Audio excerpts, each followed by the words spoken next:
When did you first grow curious about the paranormal? Dare you dig deeper?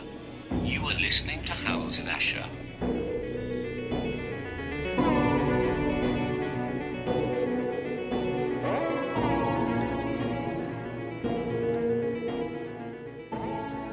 Hey there, hi there, ho there, everybody. It's your friendly neighborhood radio host, Steve Asher, and you are listening to House of Asher.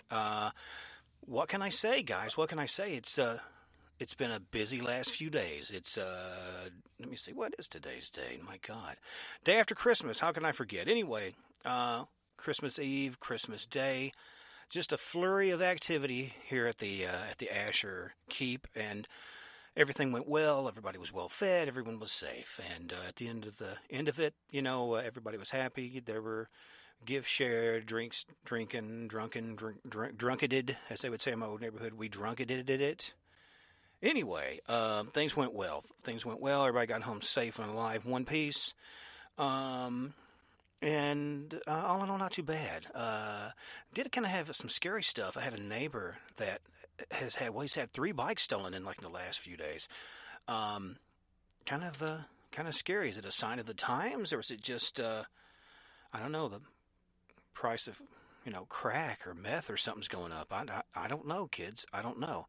Anyway, but yeah, that's what was kind of happening in my crazy little neighborhood here in Princeton, Kentucky. It's a pretty nice town, but you always have some ne'er-do-wells doing something foolish and goofy and off color. But anyway, welcome you guys here. We're doing kind of a little shorter show today because it's the holidays and all that, and we're still actually we're going to a family gathering today.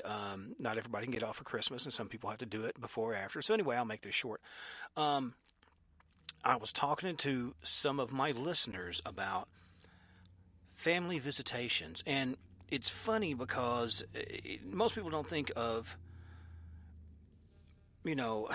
Christmas or Christmas Eve as a time for spirits and ghosts. I mean, it's definitely spirits, but they're usually 100 proof, right? But anyway, not those kind of spirits. The dearly departed and whatnot, or things like that. Holidays a lot of times is a time of reflection and a thing of, sometimes you look at regrets. Say maybe you're someone who's outlived your spouse, and you remember the good times, you remember the bad times, and even the bad times wasn't all that bad, right? But it's definitely a time to look back on the year, about the positives and also some of the losses that you've had. I think that's why that time of year, not just Halloween, but dead of winter.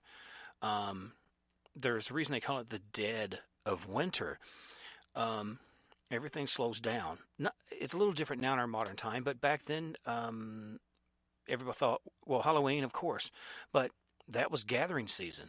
By the time Christmas and all that comes, usually there's snow on the ground, all the crops are done, and you're sustaining yourself on what you got, and that's the time when stories really do come out, and that's when sometimes people's minds turn to those that they've lost, and that is when sometimes people report having, well, you can call it visitations, you can call it whatever you want to, but I will tell you one story that actually happened to some family of mine, and I will tell you a couple stories from some of my viewers that were kind enough to submit some stories in, just one come in this morning and whatever, and I'd got some other from a few days ago, and then the ones, I'm only going to do the best ones, and everybody that sent them in, thank you, but I'm not going to do a whole lot of them, just because, like, again, I have things I got to go blow out of here.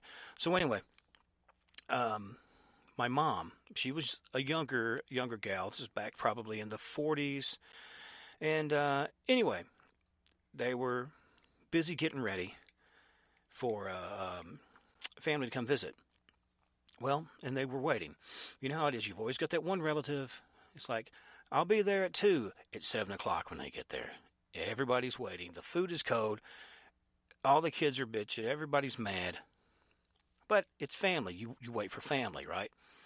So anyway, they're waiting, and it really was getting late. It was a lot later than they're used to. Well, they were trying to liven it up. Everybody was edgy, wanting to eat. So they got like a phonograph playing, some records, probably some jazzy stuff, some Guy Lombardo or something like that, some big band stuff.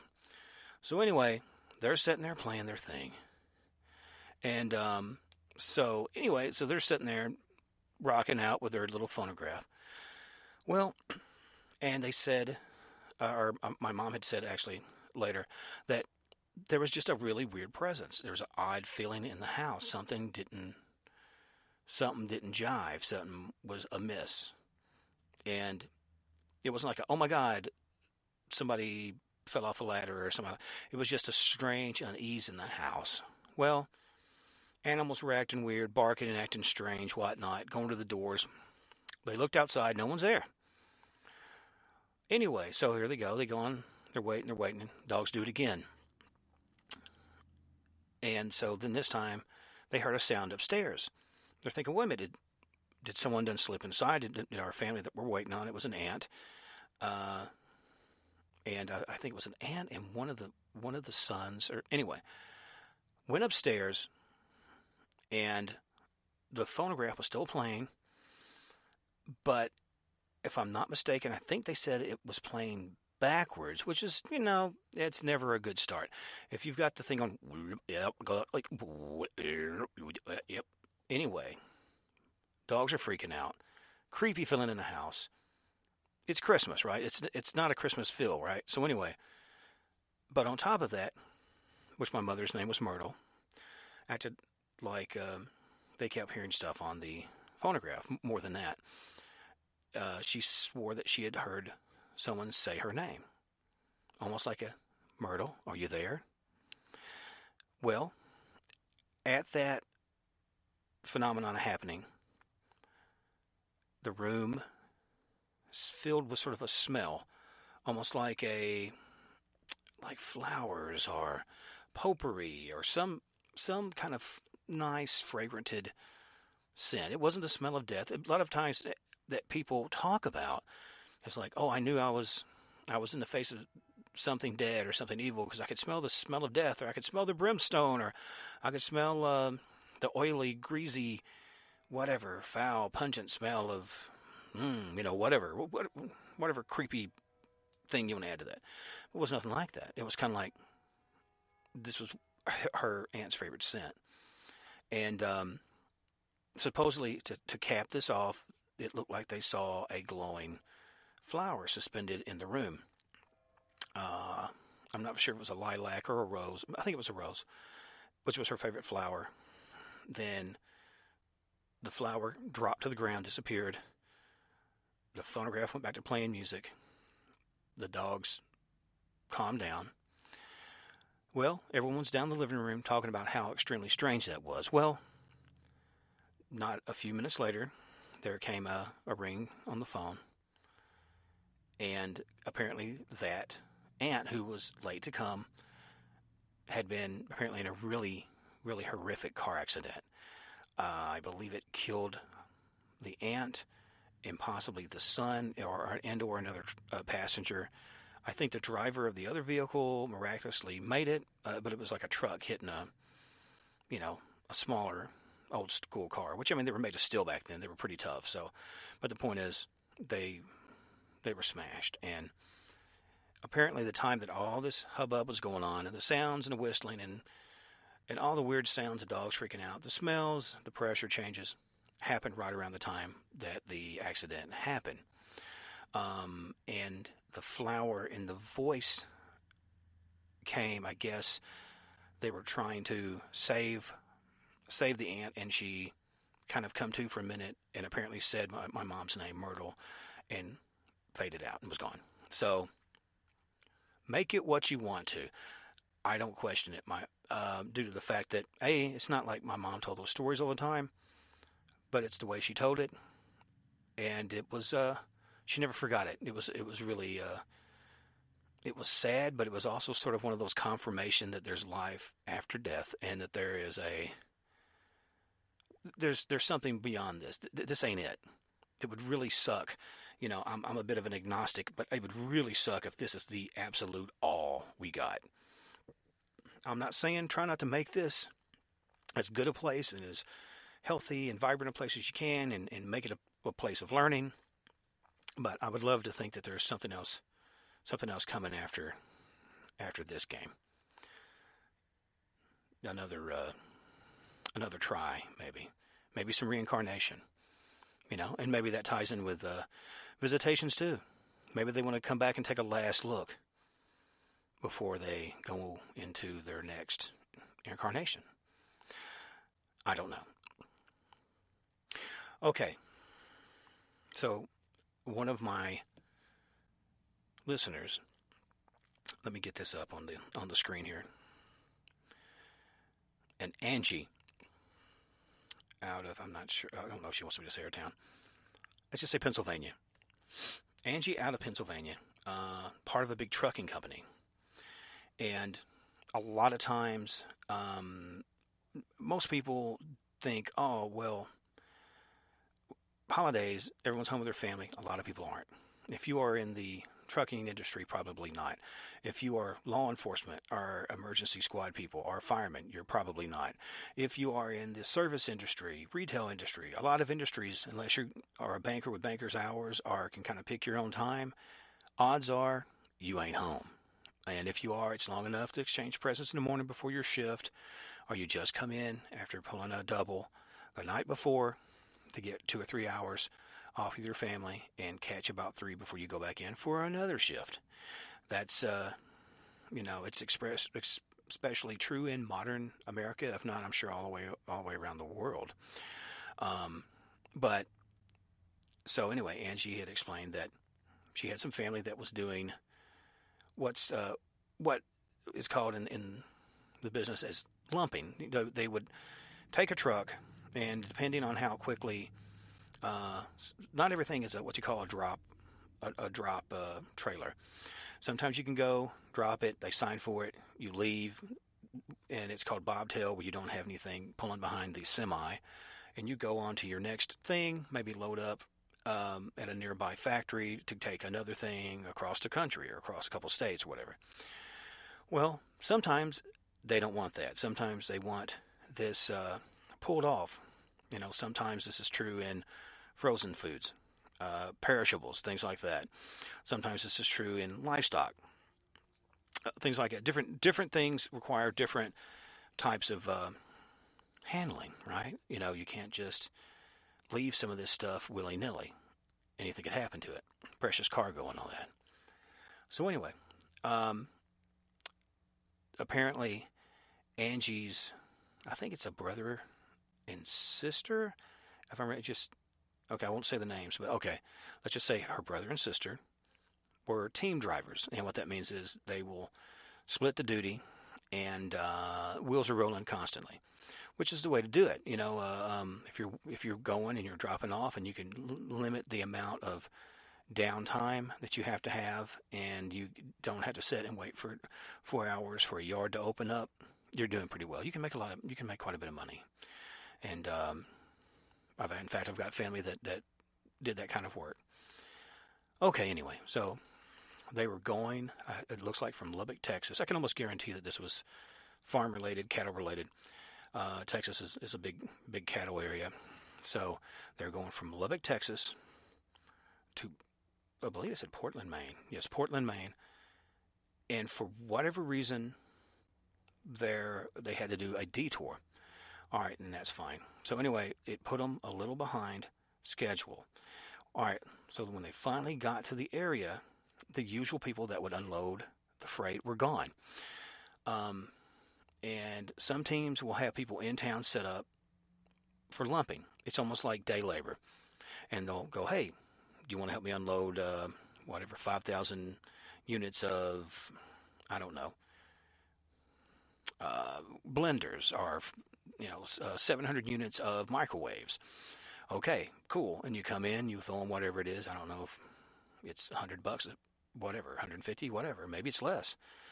But I know a lot of people have this mindset of, they're just going to hire a wino and do it. You're not going to trust a wino with stuff. A, because you don't know who's going to take it or run it or drop it. Anyway, if you're going to be known as a competent person, you're going to do it right. So anyway, apparently Angie's brother and sister, or brother and his, it might have been her sister-in-law. I'm sorry. Um, so anyway, Lubbock, Texas, Portland, Oregon, or not Portland, Oregon, Maine. Sorry, that's I'm getting another story picked up. So anyway, they're taking all this stuff there, and what happens was they get there and the regular people were gone. So they have the lump. Lump means they're taking it all out themselves. So anyway, they're getting all this in, and the wife is dealing with some of the paperwork, not because she's a female, but because she's got better penmanship and she's just a little bit brighter than the husband, to be honest. So he's kind of making sure everything's lashed down in the back. This and that. Okay, she's inside the truck now and writing off on the DOT stuff, writing off on the manifest. She's got her copy of manifest that she's putting in there. Reason I'm explaining this, all this is going on at the same time. She looks up out in front of the car, and she sees where it looks like her husband's standing out in the middle of the of whatever, not the train yard, or the factory yard, or whatever it is where they're delivering it. And the husband's just standing there, kind of looking off to the left, not really looking at the car. Okay, that's strange. She kind of blinks her lights at him. He doesn't do much, kind of glances, but looks back down. It's really strange. So she kind of writes out what she's got to do, and then she jumps out of the car like, what's the deal with him? So anyway, she walks over to the guy, and he looks really strange. He's still probably about 20 feet because he's kind of behind where the fence is, where they secure everything and lock it in. And she's like, what's the deal? There's some other trucks going by. And she thinks he doesn't hear her. She walks on over. The truck goes by. He's gone. I was like, what? He walked back inside the building? She walks up into the building, and apparently, okay, the people acted like supposedly he had fallen and hurt himself in some which way. The sister had believed that he was pushed down the steps. Either way, he was dead. He was dead before she seen him. So whatever happened pretty quick. But the thing is, she physically saw him standing there. Was he figuring it out, going, oh, this is my body? Why am I laying here? I would be confused. Hell, I'm confused going to the kitchen half the time, figuring out what's going on. I'd be the worst ghost. And I'm not making light of that. It's just, hell, man. I mean, you know what I'm saying? You put me in a new town, I'm screwed. I could never be a driver. You put a detour in my town, I'll probably get confused. But could you imagine that? It's off, right? That's really off. And let me see. Angie had said, well, yeah, that makes sense. Said the sister shortly after that quit the trucking business. That's a shocker, right? Seeing your husband's head about turned around on some stairs had to do it. I don't know if his head was turned around. I'm just adding that. But it was bad. It was bad. And she said she hadn't had any other visitation, but that was kind of it. But and she also, the sister, also took that this meant that there was something past this world, through the veil. So take it for whatever it's worth. So, yeah. That's creepy. That's creepy. All right, let me pull up another one of these up real quick. No.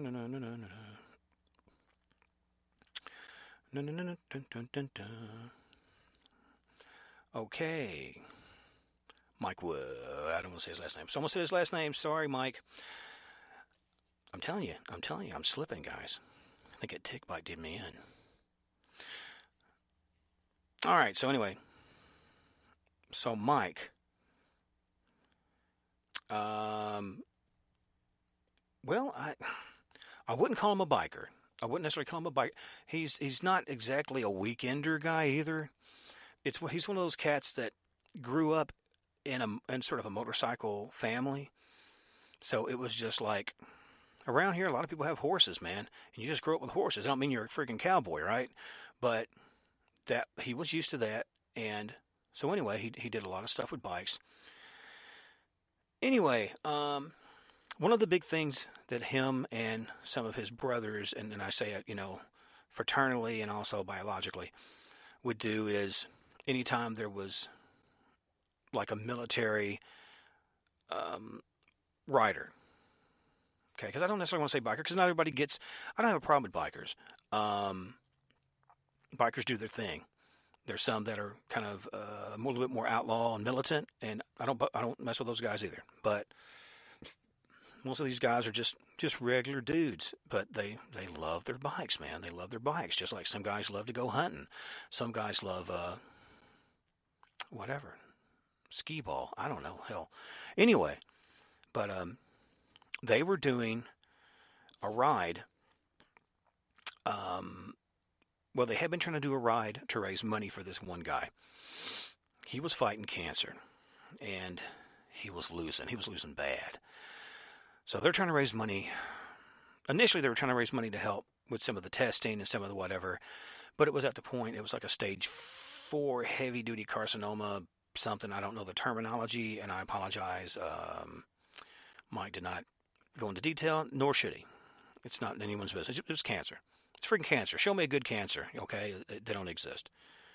But, so anyway, they were trying to do a lot of these, rides, like poker runs, and, where they'll have the little buckets on the highway, and raffling this and that. And anyway, at the end of it, more or less, it was to try to get money for expenses, okay? So what happened was then it was one of these deals. In a small town, you only have an infinite amount of resources. So they did the best they could, and the time come for the friend, I won't say his name, passed. Well, obviously, this was gut-wrenching for the family, for the friends, for the other brothers. And so come the day for them to actually do the burial and the viewing and the whatnot. So anyway, everything said and done, they were still shy a couple grand to get this guy properly paid off for his burial. Either luckily, the funeral home kind of didn't press it. Maybe they were afraid they'd get their teeth rattled if they pushed on this widow right now, and they probably would have, and they probably should have. Got their teeth rattled. Sometimes I think that morticians, it's sad. It's just like anything. It's like police. It's like ambulances and stuff. They're there due to a horrible situation, But I think sometimes prices are inflated, and wouldn't you love for your loved one to be in this nicer whatever? It's a little bit more prestigious. It shows that you really care. That kind of horse shit, which I hate. I hate that. So anyway, Mike was saying there were still a couple grand. It might have been like 250, 245, something. Anyway, it wasn't enough to stop this funeral, but it was enough that it was whatever. The wife, I think she had about 4 kids. Hadn't been able to work for a decent while. She was disabled, and so they were screwed, right? It's 100%. Is there any help for the widow's son, as it were, type situation? Which I was not sure if he's a Mason. I know he had some other affiliations, military and whatnot. But anyway, so they're doing this thing. And so they go and they line up their bikes to do other stuff. And a lot of times they'll have bike bags on the side of the motorcycles, saddle bags as they call it. Anyway, so Mike knew before he started that he had let me see. I'm thinking like some tools, some um, whatever, different stuff you need for your motorcycle, different little things, maybe an extra pair of goggles, some other gloves. I think a small toolkit, just the basics, right? Um, so anyway, I had actually just checked it that morning, doing this and that, blah blah blah, because he'd had like I think a flag. I think they were flying like an airborne, like Army Airborne or something. I think the guy was Army Airborne. So they're getting that out. They're hooking it up. They put in a little flag. Well, I don't know what you would call that. You can hook them to the back of bikes. You've seen it. People like put them on the top of cars. Like you see, like them bringing a famous person or a military or a government person to have little American flags. Well, anyway, these were like bigger anyway, and they were I don't know what the airborne which unit it was, but anyway, it's not important. And they're doing their thing, and so they go and they go to the graveside. They're getting this going, and it's heavy. Everyone's crying. Everyone's tore up. The kids are crying. The mom's crying. Hell, even the bikers are crying. He was a good guy. Well, um, something was catching Mike's attention, right? He It was really, really strange. So he kind of looked back where there was where the motorcycles were parked down. It was sort of up on a hillside, but it wasn't where you could pull your bikes up. So everybody parked their bikes and went down there. And he hadn't really uh, he hadn't really known the guy his whole life or nothing like that. He mainly knew him when he was a little bit older, a little bit sicker. And he saw this kind of young dude. He wasn't thin, but he was kind of wiry, kind of guy dressed kind of old school, walking around his bike. It's kind of weird, right? So I mean, he's trying to watch this, but he's also watching his bike. Bikes are a lot of money. Well, he looks around and looks back and this, and then he sees the cat's gone. That's fine, good, right? I don't know who it was. Glad he ain't on my bike. Anyway, they go back, and he's talking to the widow, and he was talking to one of the kids, and talking about they used to love to ride and this and that. And I think one of the kids, I don't know if he had issues with his eyes or whatever, but he said, "Hey, I got something cool for you. Hold on," because he's always wanting to ride and stuff, but yeah, I guess he didn't do much with that. So I said, "Hey, let me give you a ride. Hold on a second. I got some goggles." Anyway, reaches in, grabs the goggles, puts them on, and they're riding, they're cruising along, having a good time. And he pulls back. The kid's real happy. He says, "I really appreciate it. I never thought I'd get to ride on a bike again." He goes to put the money, or the goggles back into the side of it, finds a wad of cash. Old money, like yellowed money. Well, come to find out, he takes the money, takes it in, says, "Look, I have no clue what's going on, but this isn't mine." Because he said, "Look, take this." He said, I can't take your money." He said, "Look, I don't think it's my money. There was some guy, younger guy, kind of blondish haired. It was kind of funny though. He almost had like I don't know if you call it a rat tail or what, and just like these crazy sideburns, man. It was like something out of like Easy Rider or something." The wife about fell out on the floor. Walked her over, set her on the couch. She's crying. Of course, she's thinking, well, she's overtaken with the situation, right? She's, "I want to show you something." She goes out, she pulls out her family album, and it's a photo book, and they're flipping through this and that. It's probably, I don't know, 78, something like that, and comes across this cat, and he's like, "Man, who is that guy? He really looks a lot like the guy I saw." She said, "That was," I'm not going to say let's just say his name was Ray. I said, "That's a picture of Ray." And he said, "Man, the person I seen could have been his twin." Well, That's strange enough, right? She tells him, says, look, he had got really, really sick.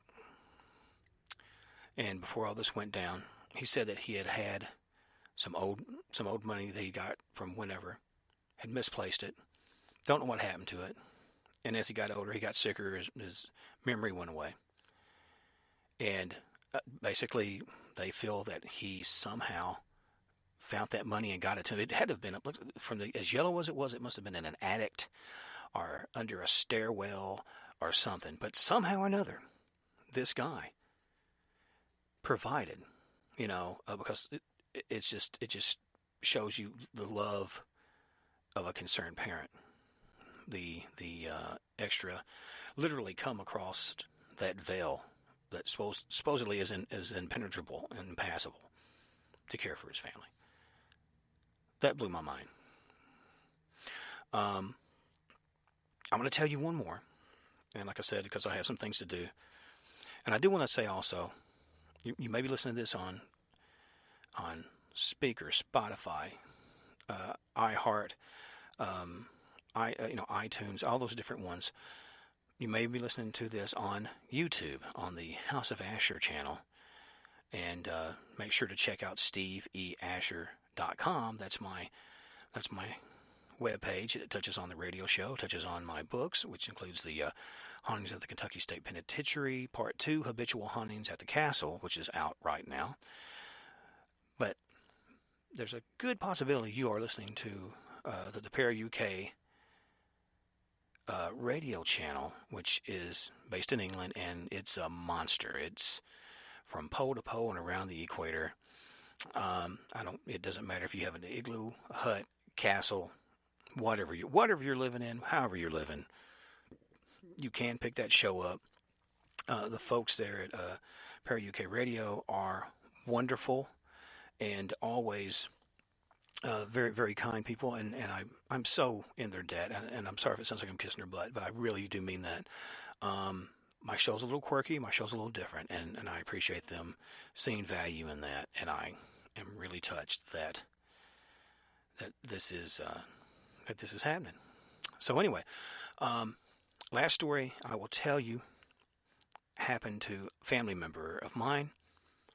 We were staying at a friend's house, and we were younger, and we stayed up with, real innocent, playing cards, drinking soda, watching like funny movies, Three Stooges stuff, Cheech and Chong stuff, goofy, funny, loving, nice, good times. The absolute not kind of mindset of like a Halloween, and then I think it was probably closer to Christmas as well. Anyway, our friend that we were hanging out with, he went on into his bedroom. The other family member I was there with, he crashed on the couch. I was a little younger, so I crashed on the floor, threw a pallet down. Right, I'm not too good. So anyway, it's 25-30 minutes, a little bit past midnight. You can hear, I don't know if it was raining or snowing, you could hear a little bit of pattering going on outside.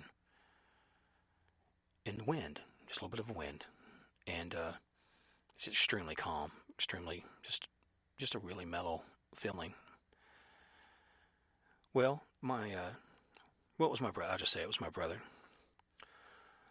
My brother goes, hey, where are you going? I'm laying there, I'm about out, and I don't know who he's talking to. Then I hear him go, Stevie, man, where are you going? So I'm half in and out. I don't even lift my head off my little pillow I had. I'm like, go to sleep, Mike. So I ain't nowhere. I ain't going nowhere. And then he goes, man, quit lying. I can see you standing right there in the doorway. I'm like, what? So yeah, you got the sheet wrapped around you. I don't know what you do is, where are you going? I'm like, that's when I kind of wake up. I do not look ahead of me. I look over my shoulder behind me. to where my brother's sleeping on the couch, and I'm like, Mike, I'm right here in the floor. I'm not a foot and a half from you. He doesn't, his eyes do not leave whatever he's seeing. He takes his right hand, places it down just at the foot, or just at the edge of the couch, touches my foot. He glances down at me, makes eye contact with me,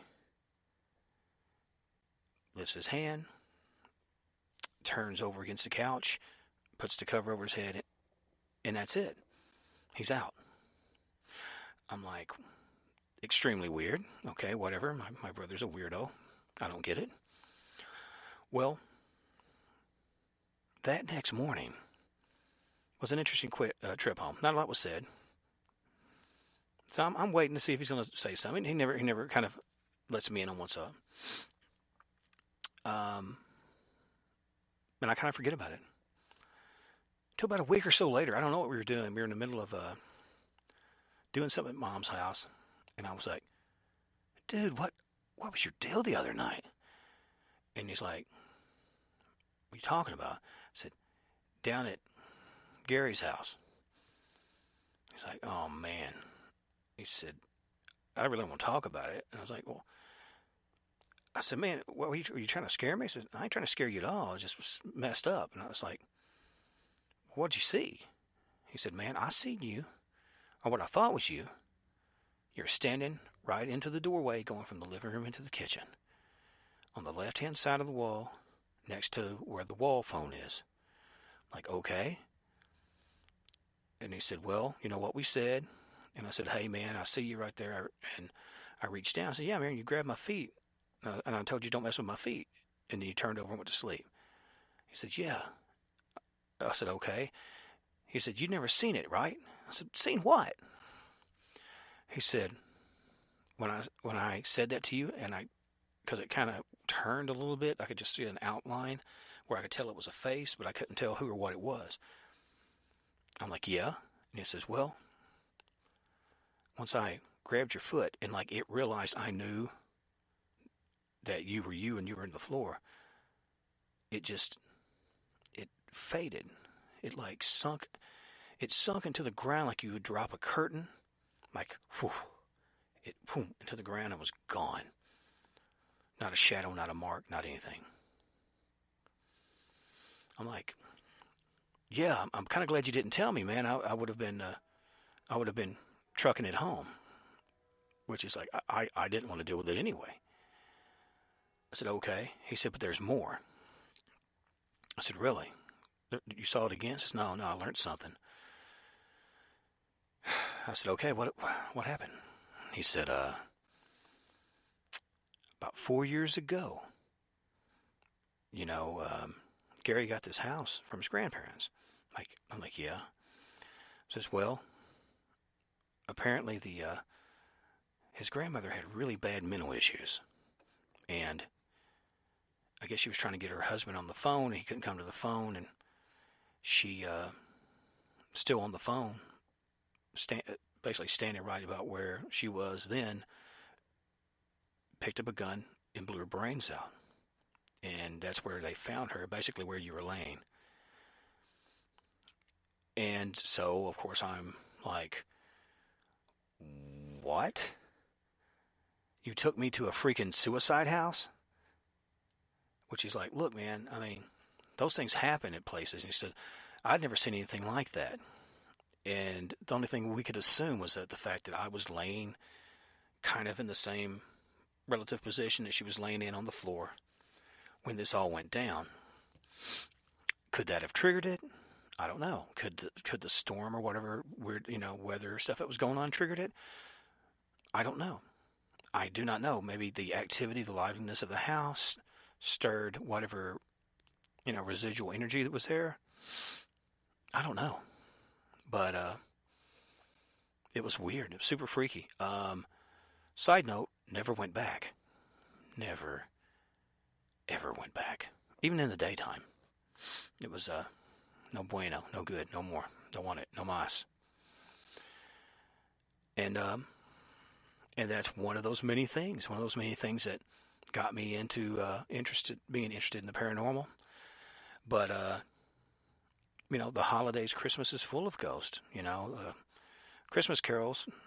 That's what it talks about. It's a ghost story, and I hope you enjoyed some of these little stories that I gave you and that my listeners were kind enough to give me.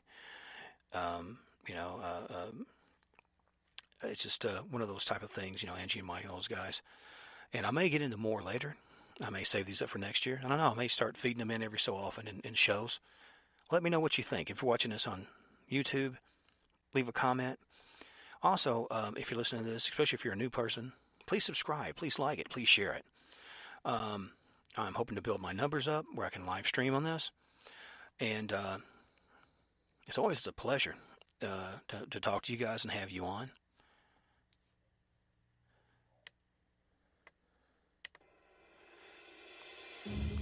But now the time has come.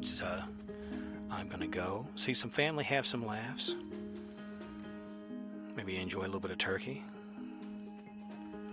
But I want to let you guys know I love you guys. I want you to tune in to Para UK Radio. Always check that out. Check me out on, of course, the House of Asher show on YouTube. Check out stevieasher.com. If you dig kind of creepy books with a little touch of humor and southern vibe to it, check out my books. The Hauntings of the Kentucky State Penitentiary, The Hauntings of the Western Lunatic Asylum, Hauntings of St. Vincent's Academy, and Hauntings of the Kentucky State Penitentiary 2, Habitual Hauntings at the Castle are available. Also, the Great Mud Flood book and the short stories book is coming out real soon, along with the beginning of my Curious Kentucky Counties double story, a two-parter, a twofa, if you would so like to call it. But until then, enjoy the day, look under your bed, look in your closet, and above all, everybody, stay scared.